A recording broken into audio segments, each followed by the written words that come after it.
Então, como falei, né, a produção de semente, 99,9% das pessoas que estão aqui provavelmente não vão trabalhar com ela. A não ser que seja louco, porque o produtor de semente tem que ser louco. Né? Aqui no Brasil tem que ser bem louco. Em outros lugares realmente dá dinheiro, né? Porque você só ganha dinheiro vendendo números, né? E para ganhar dinheiro com produção de semente tem que produzir algo em torno de 2 milhões, 3 milhões, provavelmente de semente de vieira. Para ostra, mais de 20 milhões. Então, tem que existir um mercado grande, né, que absorva esse volume grande de produção. Quem sabe, daqui a uns 10 anos, se voltar a aumentar a produção de vieiras aqui no estado, seja viável economicamente ter um laboratório privado. Né? Por agora, economicamente não é viável. Né? Mas... voltando para esse mesmo quadro da Simone, né? Já sabem de cor, né? Já todo mundo sabe que é uma larva planctônica, que é uma larva bentônica, né? Já coloquei aqui o mesmo, com as mesmas cores para vocês já lembrar, né? Então eu vou trabalhar o processo de ali até chegar aqui no assentamento sobre as formas que essas sementes podem ser produzidas, porque não existe um único método, né? Temos vários métodos, né? E tudo está relacionado com a capacidade de conhecimento, de investimento, de nível de produção, né? Então, como Simone já falou, a forma de obter as sementes são basicamente duas, né? Temos até três, né? Mas duas que seriam mais corretas, que seriam os coletores artificiais e a produção em ambiente controlado, a produção em laboratório. Para o caso, por exemplo, de ostras, também são coletadas do ambiente juvenis, né? Então, mas para vieira isso não é possível, tá? Para o sistema em ambiente controlado, temos basicamente duas formas, né? Sistema extensivo e o sistema intensivo, tá?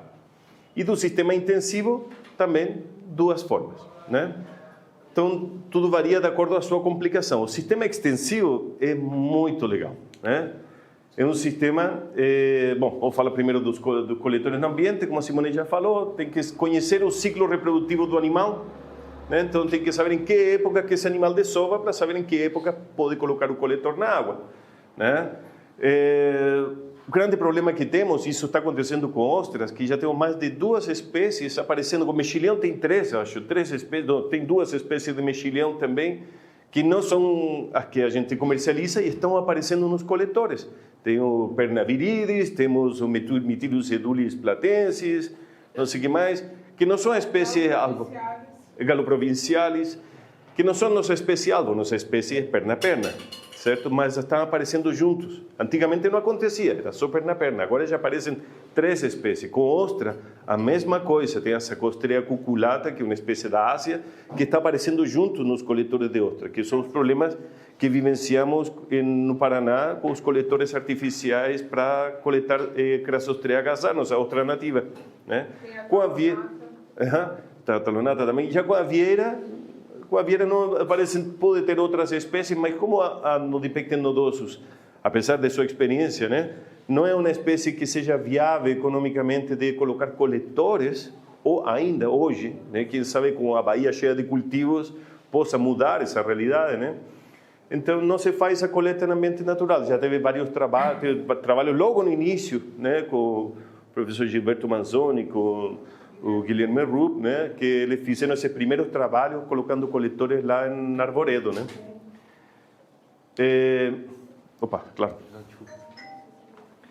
Bom, e temos então esse sistema extensivo de produção. Aqui, para quem está perguntando de berbigão, tem uma mão cheia de berbigão aqui. Não é areia, não é areia. Esse é só berbigão. A mão cheia de berbigão. Então, esse sistema extensivo de produção é um sistema bem interessante, porque é um sistema que utiliza o ambiente, né? Utiliza o ambiente, você não precisa produzir microalgas, você não precisa cuidar das larvas, nem nada disso, né? No Brasil não existe nenhum sistema como esse, até na Primar, né, no Rio Grande do Norte já fizeram um teste, se não me engano, mas não é um sistema que tenha dado certo por aqui, e muitos outros lugares que também tentaram não tiveram muito sucesso. Para esse sistema extensivo, que vou mostrar como funciona, ele precisa de espécies com o curto ciclo de vida planctônico, ou seja, a larva não pode ficar nadando por muito tempo, tem que ser curto. Então, o berbigão, por exemplo, ele demora de 5 a 7 dias de larvicultura. Se alguém lembra, no ciclo da vieira dura de 11 a 15 dias, certo? Então, já é quase o dobro, né? Então, em 5 dias, eu tive larviculturas que em 5 dias já dava para colocar em assentamento, certo? E outra espécie, uma espécie de ostra, que são do gênero Ostrea, né? Tem também a Diostrea, creio. E nesse caso, dessa foto ali é Ostrea edulis, que é da Europa. Ela tem uma característica muito especial. Essa ostra, quando desova, a fêmea captura os espermatozoides do macho e fecunda os ovócitos dela, os ovinhos, fecunda dentro da cavidade da concha. E ela vai cuidar das larvinhas ali até elas estarem quase prontas para assentamento. Então ela vai cuidar, ela tem cuidado parental. Ela vai cuidar essas larvinhas que vão estar andando por dentro da ostra, na brânquia. Ela tem um mecanismo para não comer as larvas, né? Porque elas estão andando junto com as microalgas que vão para as brânquias, que ficam com o muco. E ela fica cuidando. E quando elas estão prontinhas, ela deixa as larvas sair. E aí, quando elas saem, tem 4 ou 5 dias até se fixar. Então, é um organismo que permite fazer isso. Eu trabalhei com uma espécie dessas no Canadá, era legal, porque minha larvicultura começava tendo os adultos em um tanque, e eu tinha uma peneira na saída de água. Opa, hoje tenho larvas, vai para a larvicultura, 3 dias, logo vai para assentamento. Então, isso permite utilizar esse sistema. Essas são imagens da China, né? Foi um amigo que esteve nesse congresso que me forneceu essas imagens. E que é o que eles fazem? Eles pegam um viveiro, né? Eles colocam água filtrada, né? 20 micrômetros, com uns sacos entre a água, enche o viveiro com água filtrada para evitar predadores. Eles vão fertilizar esse viveiro, vai crescer microalgas, então em 4 ou 5 dias microalgas vão crescer. Aí eles vão pegar os reprodutores e vão colocá-los onde está entrando água, onde eles até aquecem um pouco a água, e esses animais vão desovar dentro desse viveiro. Verificado que desovaram, aí eles vão ficar as larvas nesse viveiro, que é fechado, não tem, só entra água que sai por evaporação, certo? E logo, quando termina a larvicultura, certo? Eles vão se fixar no substrato, eles vão esperar uns 20 dias, e as sementinhas vão estar grandes. Já pensou tirando semente desse jeito? Ou seja, quando estamos falando de cultivo na China, estamos falando de cultivo na China, né? O negócio lá de perder de vista as plataformas de cultivo de berbigão, você não vê o horizonte lá, e aí ele precisa muita semente, é muita mesmo. E esse é o método mais barato, digamos assim, de produzir, né? Então esse é um método extensivo. Por quê? Porque ele utiliza o ambiente. Então a produção de sementes depende de quanto que o ambiente tem para fornecer para esses animais. Então, precisa todo um conhecimento da qualidade da água, para que tenha suficiente microalga para esse número de larvas, tem uma série, porque se falta alimento, morre tudo, né? Então, é um sistema muito interessante que também é feito com Ostrea edulis. Isso aqui é na Irlanda, estava chovendo para variar, né? Sempre está chovendo naquele lugar. Aí eu consegui tirar umas fotos mais ou menos, e aí eles utilizam esses coletores que estão aqui, eles já sabem as larvas, que já tem larva, porque dá para abrir a ostra e dá para ver, essas já estão com larva. Então, já pode deixar as larvas no viveiro. E eles vão começar a liberar as larvas, depois de um tempo vocês vão verificar e vão estar os coletores cheios de sementes. Depois esse coletor destaca a semente e vai para o cultivo, certo? Então temos para uma espécie bem peculiar. Para a vieira, certamente, esse sistema não daria certo. Daí, então, temos o sistema intensivo de produção. Por que é intensivo? Porque temos que ter o controle de tudo isso que está aqui. Temos que ter o controle da qualidade da água, temos que ter o controle das microalgas, do alimento, nós temos que produzir o alimento, e temos ainda todas as etapas de produção que dependem de tudo isso. E o mais importante, que antes eu nunca pensava nisso, né? Para mim, o gráfico morria aqui, o diagrama. Mas, na real, ele morre na mão de obra especializada. Porque não importa a tecnologia que você tiver, Se você não sabe usá-la, não vai produzir nada, né? Então, a capacidade técnica é fundamental. Essa pessoa treinada, etc. E, olha, posso dizer com propriedade que é muito difícil, por mais de que você, às vezes, treina da melhor forma possível, cada cabeça, né, tem sua viagem e vai escolher, às vezes, uma forma que ele acha melhor. Às vezes dá certo, outras vezes não dá certo. Só que se não dá certo, você pode ter perdido o seu negócio. Porque perdeu o ciclo de larva, perdeu o ciclo reprodutivo. E vai ter que esperar até o ano que vem para testar o outro método. Entendeu? Então, até aparece 2 vezes, só para mostrar o importante que é. Então, a parte principal, né, são as microalgas. Das microalgas, para produzir microalgas, você começa com um volume bem pequeno. Começa um tubo de ensaio, ou uma placa de Petri. Começa de um volume de 10 ml. Esse 10 ml você vai colocar em um vidro com 50 ml. Esse vidrinho de 50 ml coloca depois 1 litro e assim vai.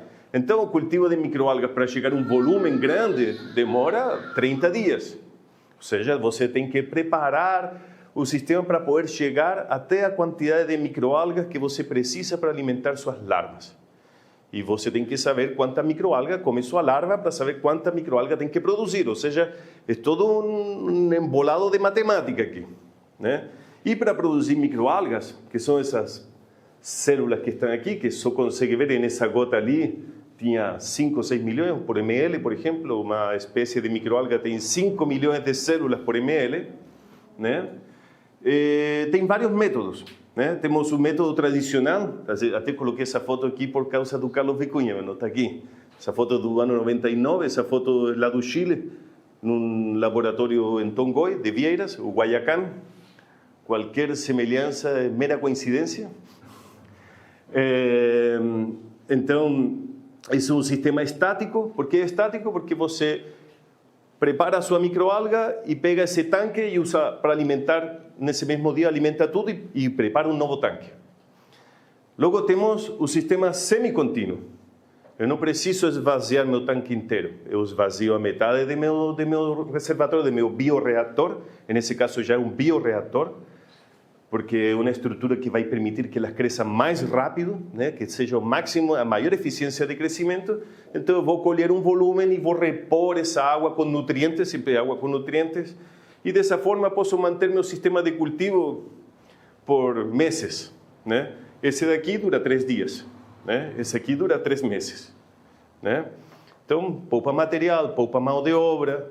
Então, tudo isso, claro, quem inventou esse sistema foi na Inglaterra, um laboratório que a mão de obra é caríssima. Então, precisamos fazer alguma coisa porque não temos como pagar 3 pessoas para trabalhar nas microalgas.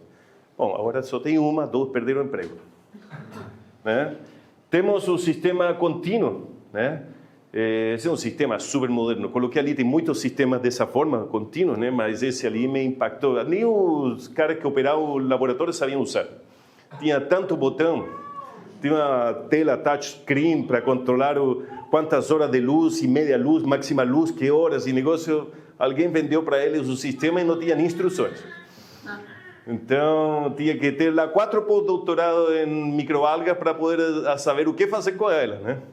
Era incrível, né? Era na Dinamarca. Ali era com umas lâmpadas especiais e negócios lá. Lindo, lindo, mas ninguém sabia usar. Mas tem muitos outros sistemas contínuos semelhantes aqui. E qual é a vantagem do sistema contínuo? Que está sempre colhendo. Entra água com nutrientes e do outro lado sai microalgas. Então, é bonito, porque você sai de noite do laboratório, o balde de microalgas está vazio.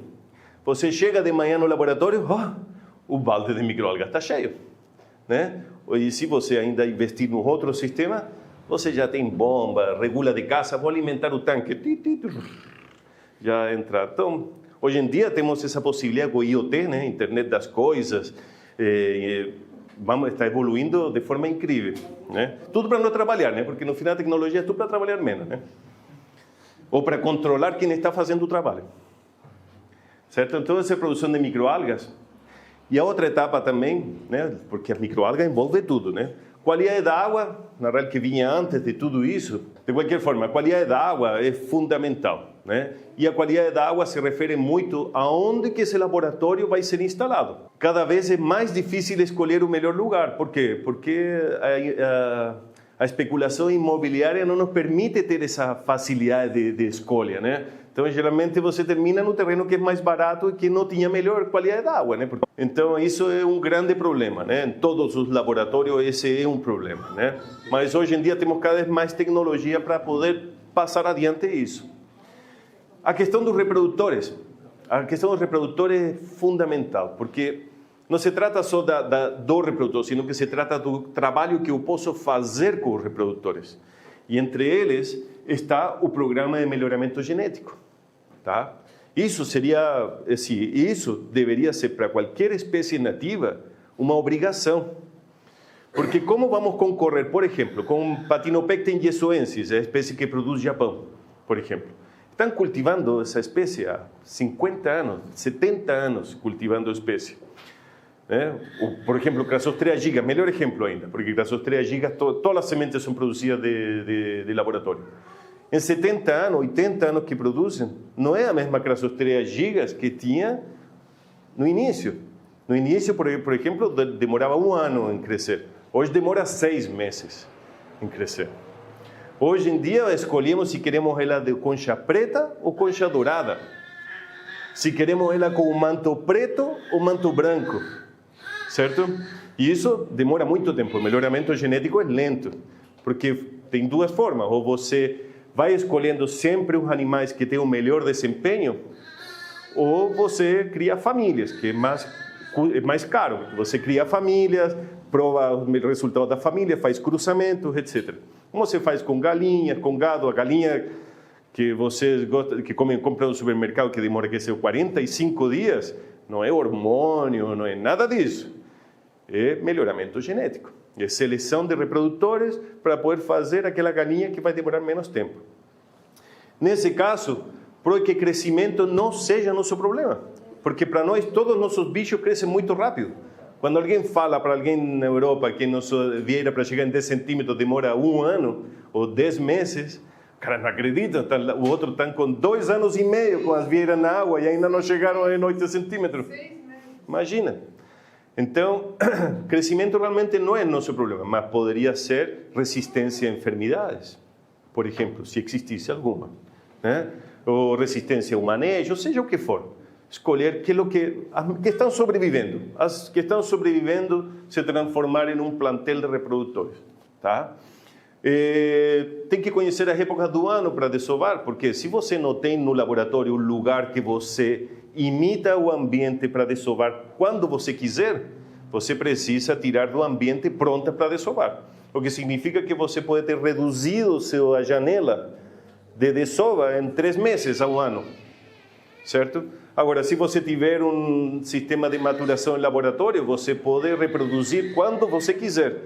Porque se você descobre que a mortalidade das vieiras aumenta quando as sementes são colocadas no verão, então não podemos produzir mais semente no verão, então temos que ver uma forma de produzi-las no inverno, para que quando chegue no verão as sementes já são maiores e são mais resistentes.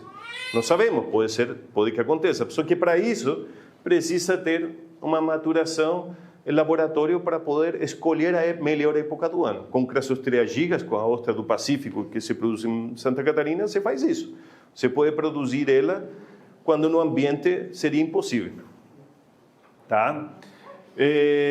Bom, e claro, ter um controle, né, de doença de meus animais, para ter um plantel de reprodutores livre de enfermidades, para que não aconteça, por exemplo, o que aconteceu com o camarão.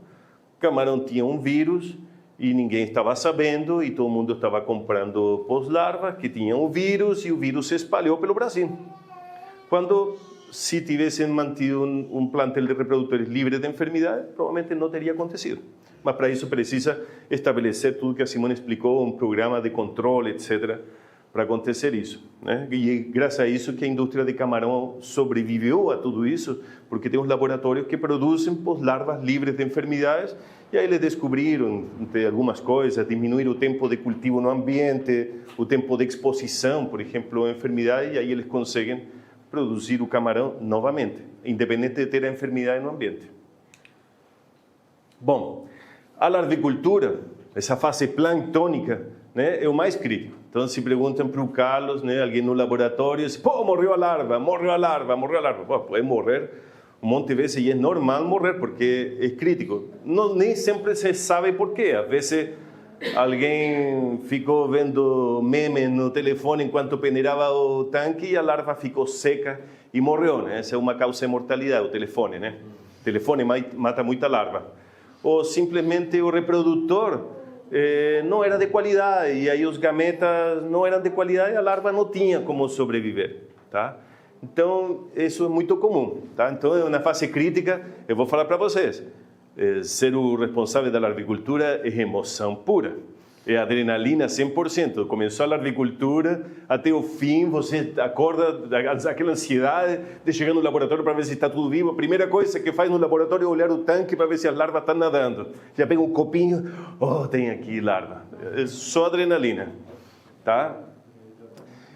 Essa fase de larvicultura dura até o momento que aparecem os primeiros sinais de que essa larvinha já vai procurar um substrato.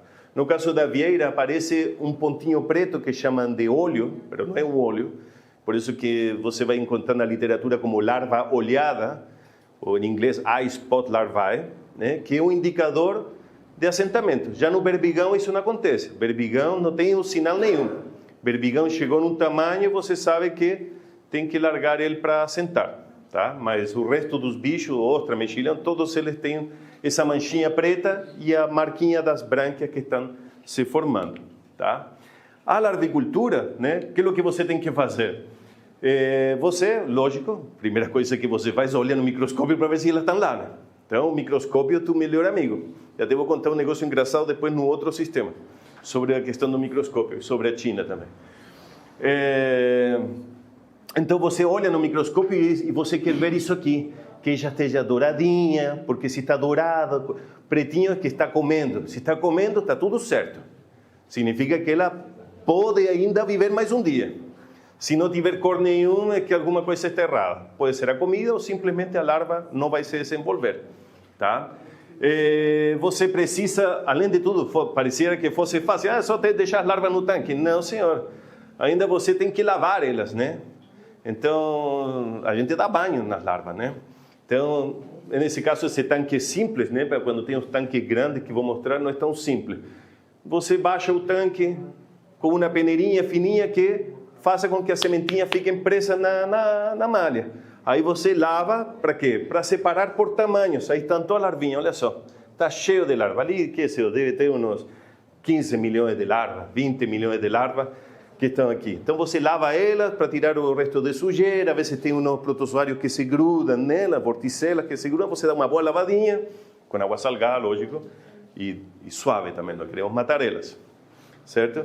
E aí você lava ela e separa por tamanhos para ver como está o crescimento, conta e vai avaliando a mortalidade. Na larvicultura você faz isso. Você, assim como você que vai medir as sementes e tudo isso, você conta e olha, estamos falando de contar no microscópio lá com aquelas pupilas desse tamanho.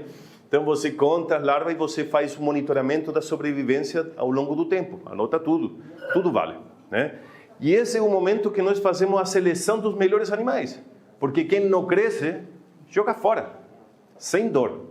São tão pequenas que nem vê, né? Duvido você andar jogando fora animais de 3 centímetros porque não estão crescendo. Vira tudo sopa, alguma coisa assim, mas não joga fora, né? Mas aqui quem não cresce é jogado fora, sem dor, né? Então por isso que você começa a larvicultura com números grandes para poder fazer essa seleção. Então o laboratório já faz a seleção dos melhores. Já vai fazer a seleção dos melhores. A pesar que eu vi uns laboratórios no Canadá que eu olhava no microscópio e tinha larva de todos os tamanhos lá dentro, porque dava preguiça fazer isso. Mas isso é o legal de fazer a separação, diminui a densidade do tanque e separa. Já faz a boa seleção. E claro, aí tá, botei a foto da BOD, que é a geladeirinha, né? Abre a geladeira, está aí a comidinha, né? É lógico que esses são muito pequenininhos para alimentar um tanque todo, mas só para exemplificar o processo, sempre tem microalgas. E nesses sistemas de larvicultura, temos 3 tipos principais, né? Tem mudanças, a vezes, de cada um, mas são 3 principais.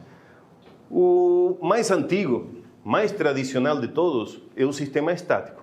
É simples em tecnologia, certo? Porque é um grande tanque, uma caixa de água grande, onde você vai colocar suas larvas e vai alimentar e vai peneirar a cada 24 horas, a cada 48 horas, depende da qualidade da água, depende da temperatura, depende de um monte de fatores. Aqui nessas regiões, daqui para o norte, a temperatura pode ser muito alta. Então a temperatura vai aumentando ao longo do dia. Você pode coletar água profunda, sua ponteira. Então tem 3, 4 graus de diferença. Só que a água, quando fica num galpão com aquelas telhas a vezes pretas, vai chegar a 30 graus Celsius. Isso pode matar toda a agricultura.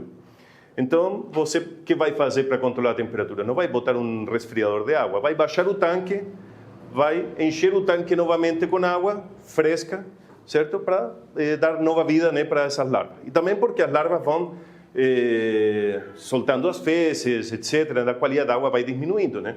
Se você colocou microalgas, elas vão comer, os resultados são fezes. E diariamente você peneira. Esses tanques podem ser 3.000 litros, 40.000 litros. Tem tanques gigantes, a gente viu uns vídeos, tanques de aço inox gigantescos, aqueles de transportar leite, como a larvicultura na França. Impressionante. 100.000 litros, um negócio absurdo. Né? No laboratório de moluscos marinhos na UFSC, os maiores são de 20.000 litros, apesar que geralmente as larviculturas de Vieira são tanques de 6.000 litros. Né? Então, depende muito de qual é o tamanho da produção. Como sabe, pelo número de larvas por ml. Porque tudo medimos por número de larvas por ml. Assim como na lanterna é meia lanterna, certo? No caso do tanque, trabalhamos por o número de larvas por ml. E um tanque estático termina a larvicultura com de 1 a 5. Tem cara muito bom que termina até 10 larvas por ml, mas é arriscado. Pode perder tudo no final da larvicultura por ambição. Então, o número conservador é até 2,5, 3, é uma boa larvicultura em sistema estático. Tá? O sea, não pode ficar com vergonha de ficar com uma larva por ml, porque é um bom resultado para um sistema estático.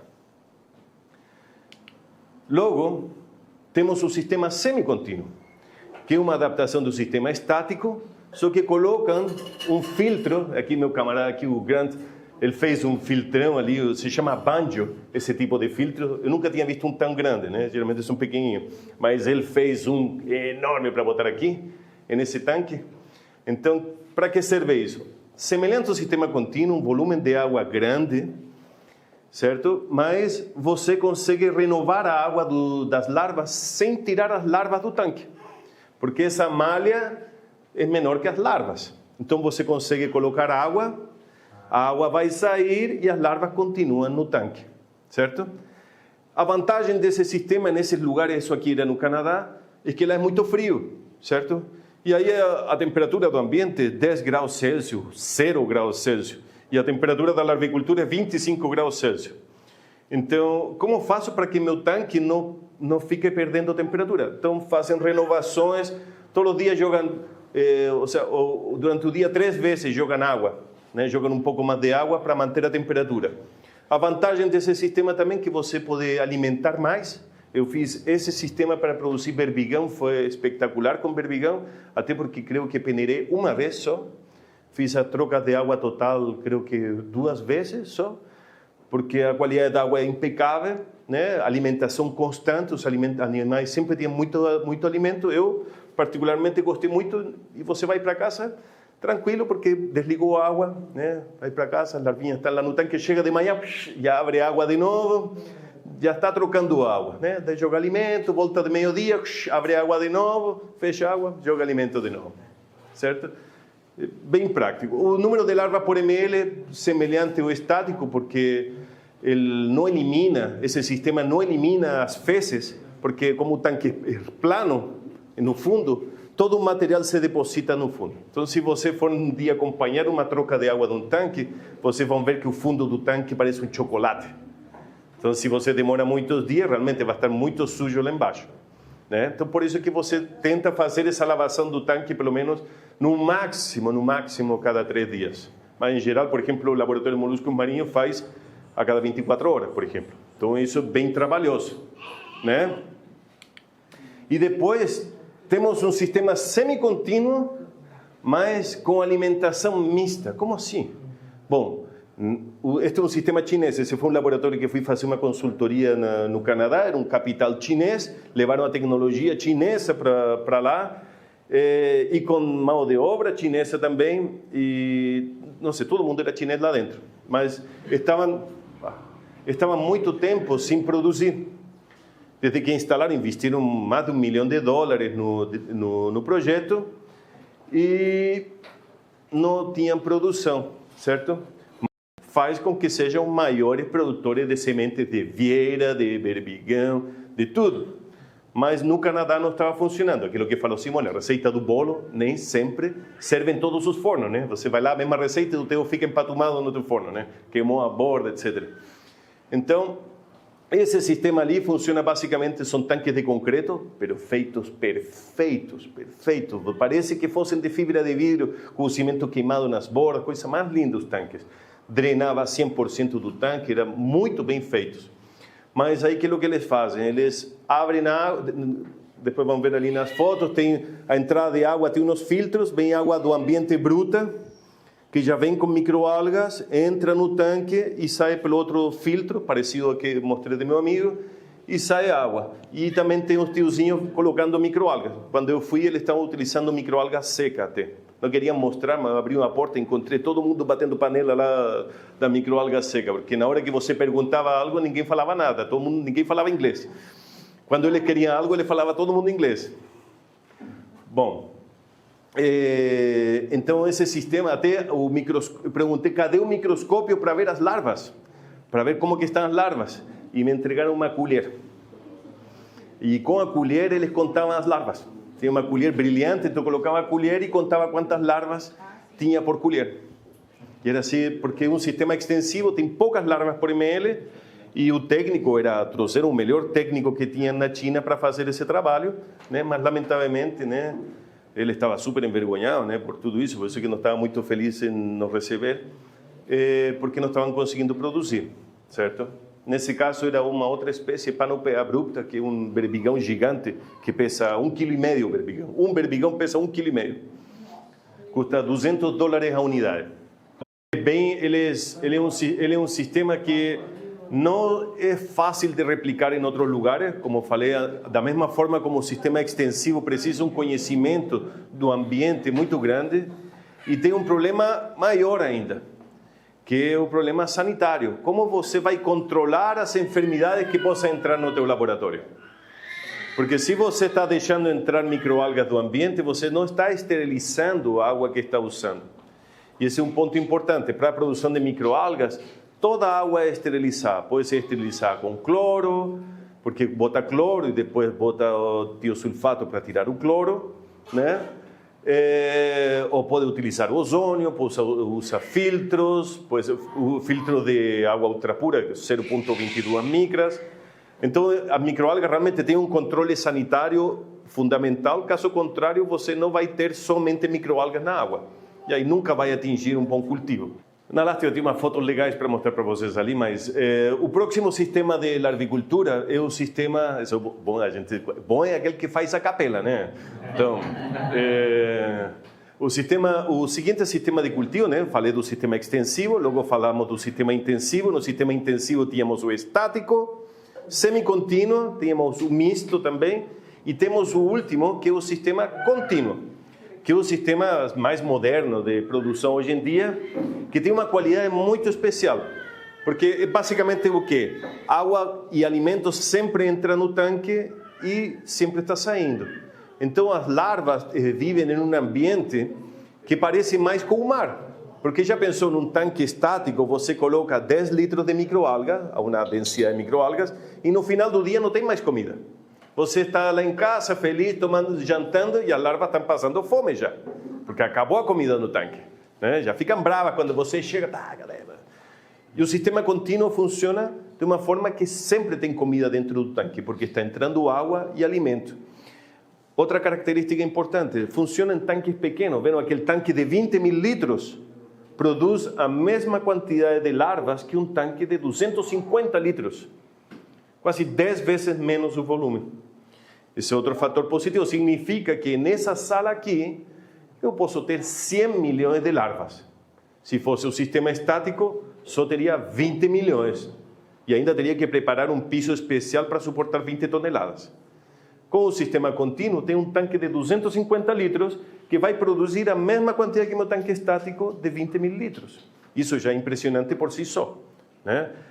Significa, e como que acontece isso? Porque como eu tenho uma água entrando e saindo e o formato do tanque é cônico, e na mecânica de fluidos, né, esse tipo de formato de tanque permite uma homogeneização total da água e a limpeza, porque todas as fezes estão saindo pelo filtro.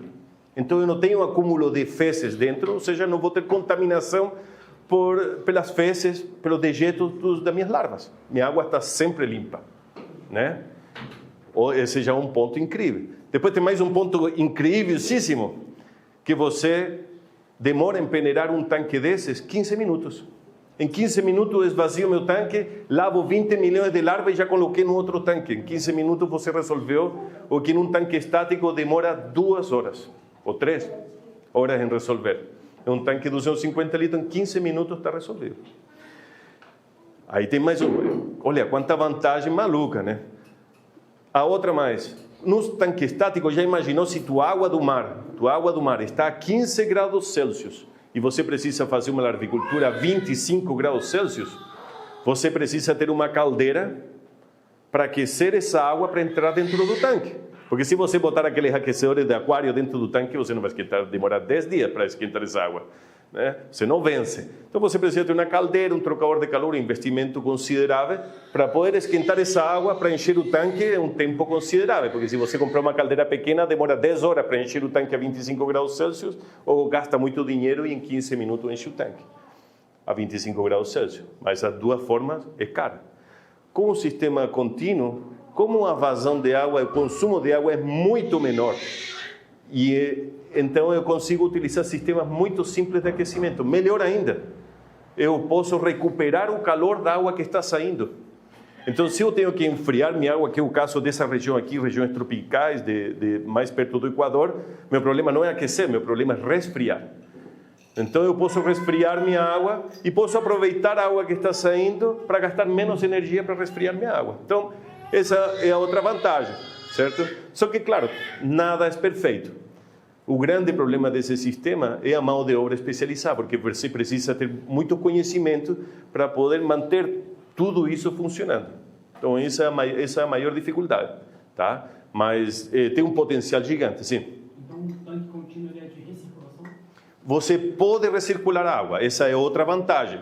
Se você está num ambiente, por exemplo, que você precisa salinidade de 35 e você está num ambiente que eventualmente tem salinidade de 25, se você estivesse bombeando diretamente água, você poderia matar suas larvas porque mudou a salinidade. Então, se você tiver você pode fechar o sistema e recircular a água. Só que não é tão fácil, porque não é peixe. Porque se fosse peixe, você passa um drum filter, um filtro, elimina o sólido e tira o biofiltro.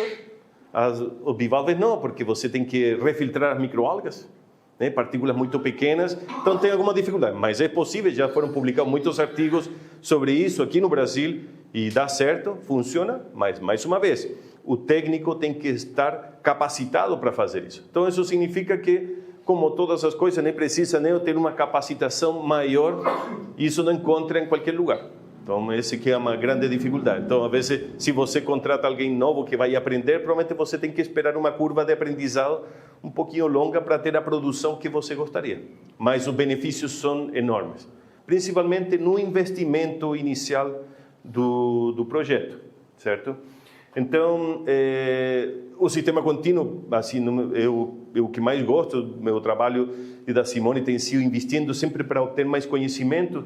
Recentemente até foi publicado um artigo que testamos até 500 larvas por ml, Simone? Foi, 500 larvas por ml. Você imaginou? Então, um tanque estático, você inicia a larvicultura com 20, ou 40, não, depende. Não, xenovócito, estou falando de larva D. Larva D. Já imaginou começar com 500 larvas por ml? Então, não porque a gente queria realmente que desse certo, precisávamos algo que não desse certo para poder mostrar que o do meio dava certo, que era 250. Esse era o extremo para não dar certo. É. E deu certo também. Deu certo, e no final a quantidade, porque assim, é claro que a sobrevivência, porque a gente comenta sobre sobrevivência, né? Ela é menor.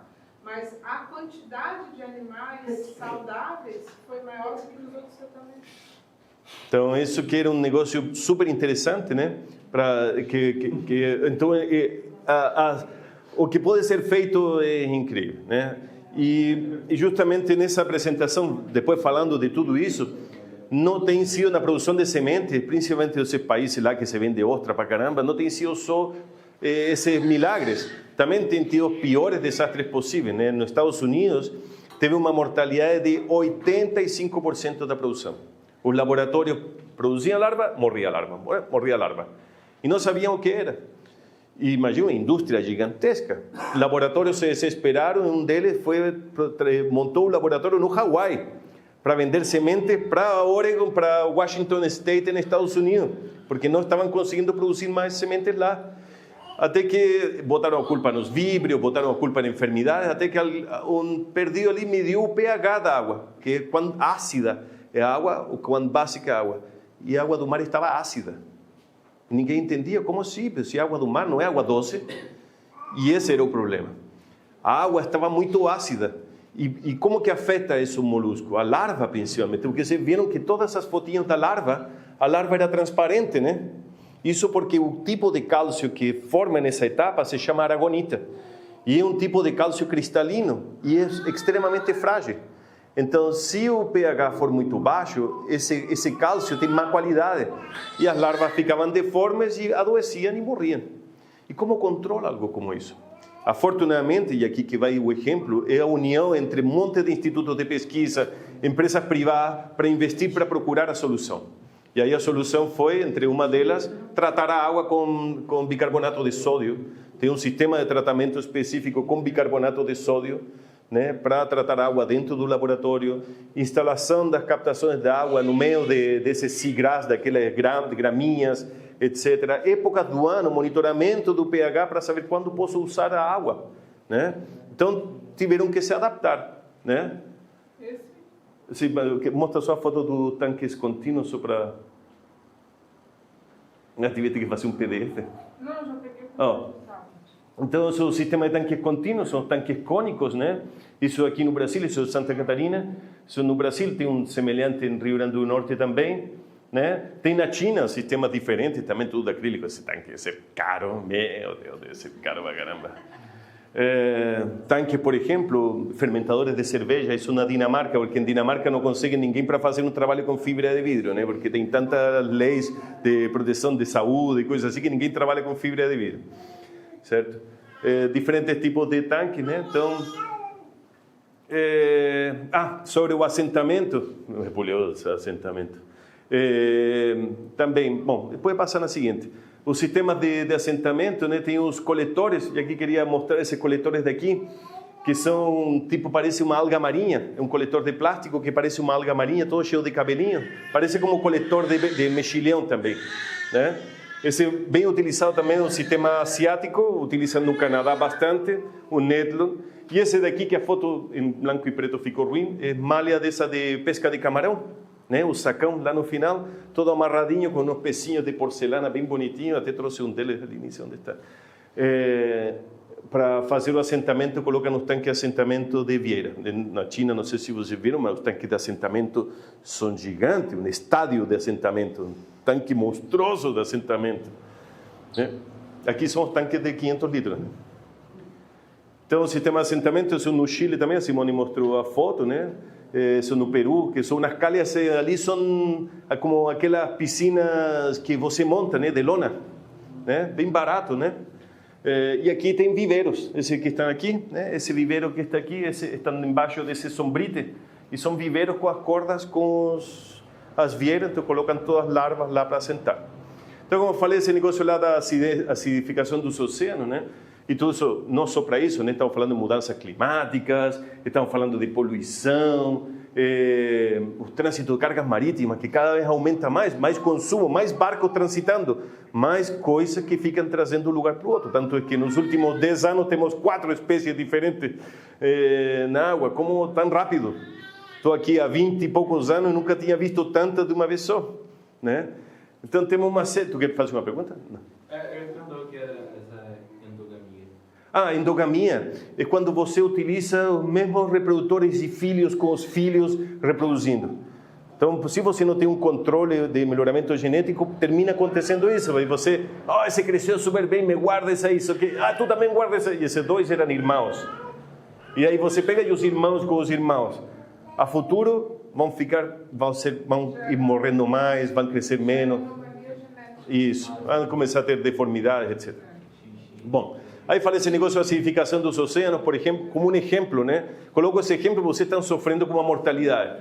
E o que venho colocar com isso é da união com todas as instituições que sejam de pesquisa, de fomento, de extensão, para tentar encontrar, né, a solução. Porque se todo mundo quer continuar produzindo, morreu, volta a ser de novo. Morreu de novo. E não está conversando com o vizinho, a minha não está morrendo. Bem, como? Por que não está morrendo? O que tu está fazendo? Estou fazendo isso aqui, que legal. Eu vou fazer aqui também. Morreu. Não. Vou chamar alguém mais ali, fiz o mesmo que camarada, morreu. Não, a minha não morreram. Tem alguma coisa errada no meu lugar. Alguma coisa está acontecendo aqui. Pessoal, vem lá monitorar aqui, tem alguma coisa errada aqui. Então, e aí pesquisas e fazer aquelas pesquisas que parecem não tão importantes às vezes, mas vão trazendo aqueles pequenos resultados que constroem o quebra-cabeça para trazer a solução de uma vez. Porque já aconteceu há muito tempo, já começou há muito tempo. E eu acho que ainda tem poucas informações para o tamanho do problema, certo? E uma coisa, e os moluscos, esta frase não é minha, tá?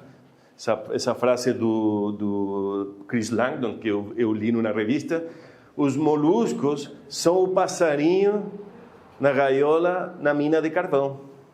Sabem, né? Que nas minas de carvão o pessoal vai lá com o canarinho, porque se o canarinho morre, é que tem um escape de gás venenoso. Então, dispara, né? E o molusco é o nosso caso. Ele está morrendo, ele está avisando que alguma coisa está acontecendo. Então, é o caso de prestar atenção e ver o que é isso que está acontecendo, né? Temos um caso assim que a gente vivenciou agora em Europa, com o caso da mortalidade por herpes vírus de Ostrea edulis. Então, na Irlanda, em Dinamarca, Suécia, não tinha esse negócio de mortalidade. Então, no sul da Europa, né, estava lá, em França, morriam as Ostreas edulis, que eles adoram aquela Ostrea edulis, e agora começaram a morrer. Então, o que acontece? Tem que tomar medidas também. A primeira medida teria sido, desde sempre, nunca transferir animais do sul da Europa para o norte da Europa. Primeira coisa. Lógico que sempre tem aquele, não dá problema, se dá problema comigo, dá problema com os outros também, então vou levar igual. Eu já ouvi essa frase, tá? E o problema está acontecendo. Estão começando a morrer pescadores, porque essa ostra se coleta muito na pesca, né? Tem os barcos que tiram ostra, que só vivem daquilo, e hoje em dia não tem mais, estão parados os barcos, porque não tem mais ostra. Os produtores de ostra, que eram poucos, só na Irlanda que tem bastante, né? No resto da Suécia, Dinamarca, são pequenos produtores, principalmente a pesca, não tem mais. Então, tem que passar, acho que eu consigo, tem que começar a fazer mudanças, porque a estrutura aqui não dá para ver, né? Mas está tudo sujo. Esse é um laboratório na Irlanda, ainda está na época medieval, porque era tudo sujo, o negócio ali, quando entrei assim, cara, que loucura! Primeiro mundo! E todo sujo, enferrujado. Mas ele tinha uma produção muito legal, era um senhor de idade, com a filha que fazia a produção, era muito legal. E aí tem que ir para um sistema assim, tudo impecável, tudo informatizado, porque precisam ter um controle sanitário total. Não tem como errar. Se errar, acabou. Então, aí agora, tudo que eles faziam que se parecia com o sul da Europa, colocavam os animais desde pequenininhos lá no ambiente para depois vender, não, esquece. Só sai do laboratório para o lugar de cultivo, certo? E, bom, era isso que tinha para contar para vocês. Agora vocês vão ter o tour, então vocês agora vão vivenciar. Eu sei isso aí, eu sei que tanque é esse aí. Vão vivenciar ali no laboratório. E se não souberem, perguntem ali o pessoal lá. Tá? Mas isso aí, muito obrigado.